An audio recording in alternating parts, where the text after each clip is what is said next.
1 number, 2 number, 3 number. Maldives और कवारत्ती के बीच 8 degree channel है। गलत। ठीक है। मिनिकॉय और कवारत्ती के बीच 9 डिग्री चैनल है।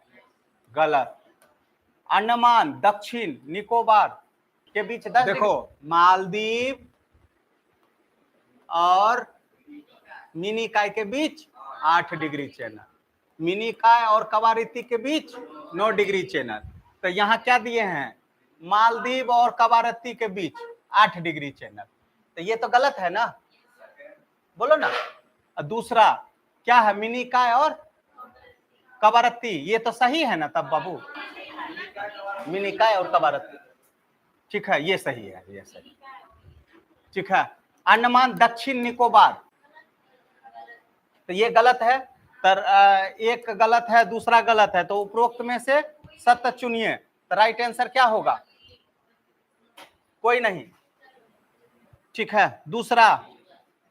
दूसरा क्या है क्वेश्चन, सुंदरबन से लेकर विशाखापट्टनम तक का तटीय क्षेत्र उसकी उत्तरी सरकार के नाम से प्रसिद्ध नहीं है, प्रसिद्ध है। मालाबार तट विशाखापट्टनम से लेकर पायन की घाटी तक प्रसिद्ध है, यह भी गलत है। ये कोरोमंडल तट है। कौन सा तट है, तो राइट आंसर क्या होगा, दोनों गलत। ठीक है। चलो यहां सुमेलित कीजिए। पीरम गुजरात सही है, सालसेट महाराष्ट्र सही है, पब्बन तमिलनाडु सही है। तो राइट आंसर क्या होगा, 1 2 3।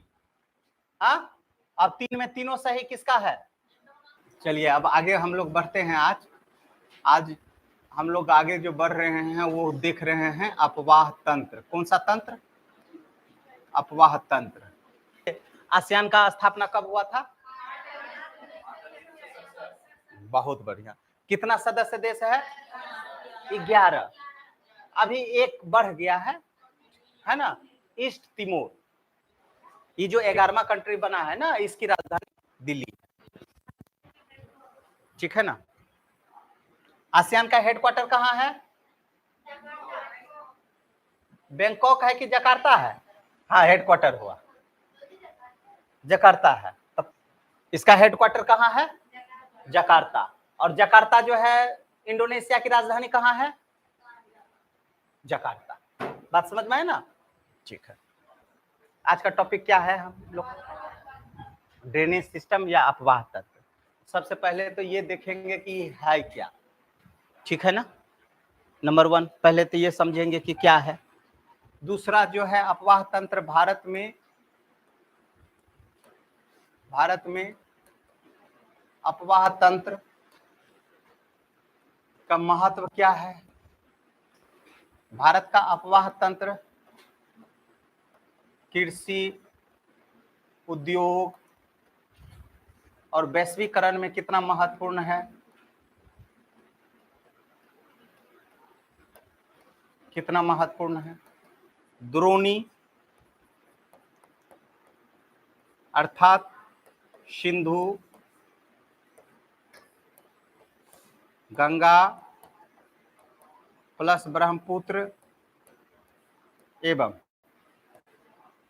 प्रायद्वीपीय, ये तीनों एक साथ। नदी की विशेषता, भारत में अपवाह तंत्र का महत्व क्या है ये देखेंगे। कृषि, उद्योग और वैश्वीकरण में यह कितना महत्वपूर्ण है, ड्रेनेज सिस्टम। उसके बाद सिंधु, गंगा, ब्रह्मपुत्र और प्रायद्वीपीय नदी की विशेषता, या यहीं पे क्वेश्चन मार्क, महत्व। और भारत के लिए क्या है, ये जीवनदायिनी है ना। अब ये कितना जीवनदायिनी है, क्या है, ये सभी पे हम लोग चर्चा करेंगे। ये आपका मेंस स्तर का प्रश्न रहेगा। सिंधु, गंगा प्लस ब्रह्मपुत्र और प्रायद्वीपीय नदियां। द्रोणी, धड़कन नहीं लिख रही है, ये चार्ट बना लो पूरा। इतना हम लोग देखेंगे बेटा। ये आपका जितना भी रहेगा ना, आपका मेंस के लिए प्रश्न रहेगा। ठीक है ना। जैसे भारत को नदियों का देश इसलिए कहा जाता है कि क्योंकि तुम जानती है कि यहाँ पे जो है नदी ज्यादा मात्रा में है, नंबर 1। नंबर 2, यहाँ सदा निरा नदियां सब है। ठीक है। वो बारिश पे डिपेंड तो है ही, इसके साथ ग्लेशियर जो है आपका हिमालय वाला सोर्स जो है यहाँ ज्यादा है, और विश्व में हिमालय जो है कहाँ है, गलती से जो है उसमें जो है भारत का एरिया है। समझ में आया? प्रोटेक्शन में कौन सा मामले में पीछे हैं हो? एरिया भी तो देखेगी ना, एरिया भी तो देखेगी ना, नहीं समझे? एरिया भी तो देखेगी। आपका जो है जैसे हम चाइना का बोले, सपोज पर ये चाइना है, क्षेत्रफल के मामले में इसका स्थान तीसरा और इसका 7वां, ठीक है ना। इसका आधा पार्ट जो है पठारी इलाका है और इसका आधा पार्ट जो है मैदानी हिस्सा है। बात समझ में आया? आधा पार्ट क्या है? पठारी हिस्सा है और आधा पार्ट क्या है? मैदानी हिस्सा है। आपके यहाँ ये ऊपर का तो ये एकदम पठारी इलाका है, यहाँ पे सिर्फ मैदानी हिस्सा है ये वाला, और ये वाला फिर आपका प्रायद्वीपीय पठारी हिस्सा है। तो यहाँ पे तो मकई उग जाएगी। तो विशेषता एक तो क्षेत्रफल तो देंगे ही, उसके बाद कमोबेश रूप से जो हमारे पास सोर्स है नदी का, ठीक है ना, ये उपजाऊ बनाता है, और इसके पास भी यहाँ पर भी जितनी भी नदियां हैं, है ना, तो वो सभी इंपॉर्टेंट हो जाता है कि वो दुआब के क्षेत्र में इसका एरिया ज्यादा है तो प्रोडक्शन ये ज्यादा कर लिया, ठीक है। दूसरा बात कि वो जो है एकदम आधुनिक कृषि को भी लेकर के चलता है कि प्रोडक्शन हम लोग कैसा सामान सब करें, ठीक है। हम लोग आधुनिकता पे लेकर के गए क्या चीज पे? क्रांति पे गए। क्रांति में भी गए कौन सा? हरित क्रांति। हरित क्रांति में कुछ पहला जो किए हम लोग लिमिटेशंस फसल पे किए, गेहूं को प्रोडक्शन करेंगे, है ना, ये सभी पे, वहां पे ओवरऑल सब चीज पे ध्यान देता है। बात समझ में आया? यहाँ शिक्षित किसान है, ठीक है। यहाँ जो है आपका बिहार, खास करके झारखंड, उत्तर प्रदेश में अशिक्षित किसान है, ठीक है। बस उसको लगता है कि हमको जीवन यापन के लिए मिल गया थोड़ा मोड़ा तो वही काफी है। हाँ, फिर पंजाब का किसान के पास जाइए तो ये अमीर बनना चाहता है। प्रोडक्शन के मामले में यदि चलिएगा तो पंजाब का एरिया छोटा है, यूपी और बिहार का तुलना देखिए तो वो छोटा है, लेकिन प्रोडक्शन में देखिएगा तो पंजाब जो है लीड कर जाता है। क्यों?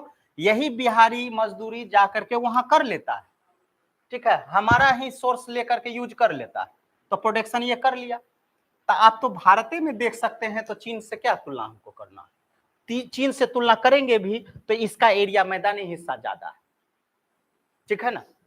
अब एरिया ज्यादा रहेगा, प्रोडक्शन तो जो होगा ही, स्वाभाविक है। बात समझ में आया ना?